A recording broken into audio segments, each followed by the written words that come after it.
Hi నమస్తే, welcome to మారే media. నేను మీ కేవీఆర్. ఎన్నికలు రాకముందే కాడ దించేసినట్టు చేతులు ఎత్తేసినట్టు కనిపిస్తుంది టీడీపీ సోషల్ మీడియా అండ్ పచ్చమంద. దీనికి అంతటికి కారణం ఏంటంటే ఇప్పటికే కరడు కట్టిన టీడీపీ లాయలిస్టులు, చంద్రబాబు వీరభక్తులు అనుకున్న చాలామందికి టికెట్లు దక్కలేదు. మొత్తం అన్ని పార్టీలు అంటే కూటమిలోని 3 పార్టీల లిస్టు ఆల్మోస్ట్ బయటకు వచ్చేసింది. ఏ స్థానంలో అభ్యర్థులు ఎవరన్నది కూడా తెలిసి వచ్చింది. ఈ నేపథ్యంలో ఓ రఘురామకృష్ణరాజుకు, ఓ దేవినేని ఉమాకు, ఓ ధర్మవరం సీటు ఆశించిన పరిటాల శ్రీరామ్కు ఇట్లా చెప్పుకుంటూ పోతే టీడీపీ లాయలిస్టులు అనుకున్న చాలామందికి టికెట్లు దక్కలేదు. కూటమి పొత్తులో భాగంగా వేరే పార్టీలకు అంటే జనసేనకు, బీజేపీకి వీళ్ళు త్యాగాలు చేయాల్సి వచ్చిందని చెప్పి టీడీపీ సోషల్ మీడియా శోకాలు పెడుతుంది. ఇందులో భాగంగా జరుగుతున్న డిస్కషన్ ఏంటంటే రఘురామకృష్ణరాజు గారికి సీట్ లేదన్నారు. 4 ఏళ్లుగా ప్రాణాలకు తెగించి పోరాడిన ఆయనకే కూటమి నుంచి టికెట్ దక్కలేదంటే దానికి కారణం ఎవరో అందరికీ తెలుసు. జగన్ ప్రెజర్ బీజేపీ మీద, బీజేపీ ప్రెజర్ కూటమి మిత్రుల మీద, ఇంకా బీజేపీ ఎలక్షన్లు సజావుగా జరిగేటట్టు చూస్తుందని తెలుగుదేశం వాళ్ళకి ఎవరికైనా ఆశలుంటే వదిలేసుకోండి. వాళ్ళు 100% క్లారిటీతో ఉన్నారు ఎవరిని గెలిపించాలో, ఎవరిని ఓడించాలో అని. బీజేపీని ఉద్దేశించి సోషల్ మీడియాలో జరుగుతున్న ట్రోలింగ్ అనమాట. ఈ ఆర్ఆర్ఆర్ ఇంపాక్ట్ ఒక్క నర్సాపూర్కే కాదు, రాష్ట్రం మొత్తం టీడీపీ కార్యకర్తలకి, సానుభూతి పరులకి శరఘాతం లాంటిది. మన సారు బీజేపీతో పొత్తన్నప్పుడే సగం డీలా పడ్డాం. ఇప్పుడు ఇంకా పూర్తిగా అంటే అభ్యర్థుల లిస్టు ఫైనల్ అయిన తర్వాత దేవినేని ఉమా, ఆలపాటి రాజేంద్ర, పరిటాల శ్రీరామ్ లాంటి వాళ్లకు సీట్లు ఇవ్వకుండా సోమిరెడ్డి, పుట్ట సుధాకర్ లాంటి వాళ్ళకి సీట్లు ఇచ్చినప్పుడే ఓడిపోయాం, మనం గెలుస్తామని ఇంకా ఎవరికైనా ఆశలుంటే వదిలేసుకోండి అని చెప్పి సోషల్ మీడియాలో బోరుమంటున్నారు అన్నట్టు. సో ఇది టీడీపీ సోషల్ మీడియా నిర్వేదం. వాస్తవానికి పొత్తు ఎవరికి ఇష్టం లేదు, అంటే టీడీపీలో ఉన్న హార్డ్ కోర్ ఫ్యాన్స్కి ఎవరికి కూడా ఇష్టం లేదు. జనసేనతో అంటే ఎంతో కొంత పవన్ కళ్యాణ్ చరిష్మా ఉంది, ఒక 6-7% ఓట్ బ్యాంకు ఫ్లెచ్చింగ్ అవుతుందని భావించారు. కానీ బీజేపీతో పొత్తు ఎందుకో చెడ్డీలేసుకున్న పిల్లగానికి కూడా అర్థం కాని పరిస్థితి. ఒకవైపు సిఏఏ, ఎన్ఆర్సీ లాంటి అంటే జాతి వ్యతిరేక నిర్ణయాలు తీసుకోవడం, ముస్లిం మైనార్టీ ఓట్లు దూరం అవుతుందని తెలిసినా కూడా చంద్రబాబు ఎందుకు బీజేపీతో పొత్తుకు వెంపర్లాడిండో ఆయనకే తెలియాలి, ఆయన చాణక్యానికే తెలియాలి. ఏమన్నంటే అది ఆయన విజనరీ అని చెప్పి పచ్చపత్రికల్లో, సోషల్ మీడియాలో సొల్లుపురాని చెప్తా ఉంటారు. ఈ నేపథ్యంలో ఇంతమంది లాయలిస్టులు, ఇంతమంది వీరభక్తులకు టికెట్లు దక్కకపోవడంతో హార్డ్ కోర్ టీడీపీ ఫ్యాన్స్ అంతా కూడా అధికారం సంగతి పక్కన పెట్టండి, కనీసం పోటీ కూడా ఇవ్వగలమా లేదన్న మీమాంసలోకి వెళ్ళిపోయారు. ఎంపిక చేసి ఈ నెల 27వ తారీఖు నుంచి మేమంతా సిద్ధం పేరుతో బస్సు యాత్రలు, మేనిఫెస్టో విడుదలకు ఆయన సిద్ధం అవుతూ ఉంటే వీళ్ళేమో ఇంకా వర్క్ షాపులు, కూటమి కలయికల పేరుతో చంద్రబాబు ఏదో ప్రయోగం చేస్తూ ఉన్నాడు. కానీ అవేవి వర్కౌట్ అయ్యేటట్టు కనిపిస్తలేవని చెప్పి గ్రౌండ్ రియాలిటీ. ఒకసారి ఈ ట్వీట్ చూడండి.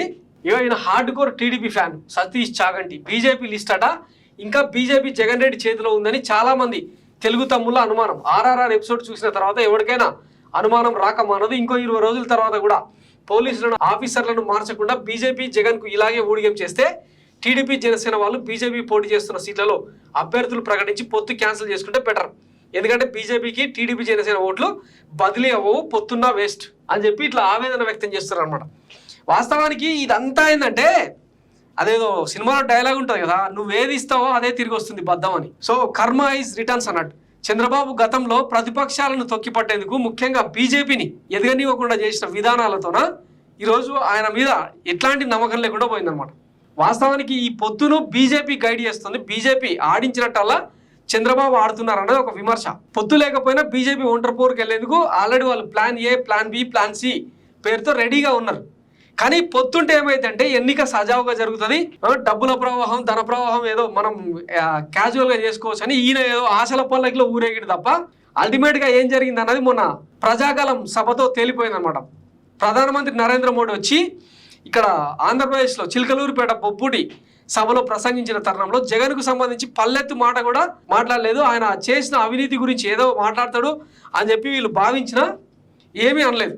అదే తెలంగాణ విషయానికి వస్తే కేసీఆర్ అవినీతికి సంబంధించి వచ్చిన ప్రతిసారి కనీసం 5 to 10 minutes వాళ్ళ కల్వకుంట్ల కుటుంబ అవినీతి గురించి మాట్లాడి వెళ్ళిపోయేవారు అనమాట. సో ఈ కంపారిజన్ చూసిన చాలామంది రాజకీయ విశ్లేషకులు మోడీ జగన్తో అండర్స్టాండింగ్లో ఉన్నారని విశ్లేషించారు. సో దాని ఇప్పటిదాకా ఈ పచ్చమంద ఒక ట్రాన్స్లో ఉన్న నేపథ్యంలో ఇప్పుడిప్పుడే అంటే రఘురామకృష్ణరాజుకు, పరిటాల శ్రీరామ్కు, దేవినేని ఉమా లాంటి వాళ్ళకు, ఆలపాటి రాజు లాంటి వాళ్ళకు టికెట్లు రాకపోవడంతో ఇక ఆ మబ్బులన్నీ, ఆ తెరలన్నీ, ఆ ముసులన్నీ తొలగిపోతా ఉన్నాయి. మొత్తం మీద ఇదంతా రియాలిటీలోకి వచ్చేసరికి టీడీపీ ముఖ్యంగా టీడీపీ సోషల్ మీడియా నిర్వేదంలోకి జారుకుందన్నది ఈ మొత్తం ఎపిసోడ్ చెప్తున్న సారాంశం అనమాట.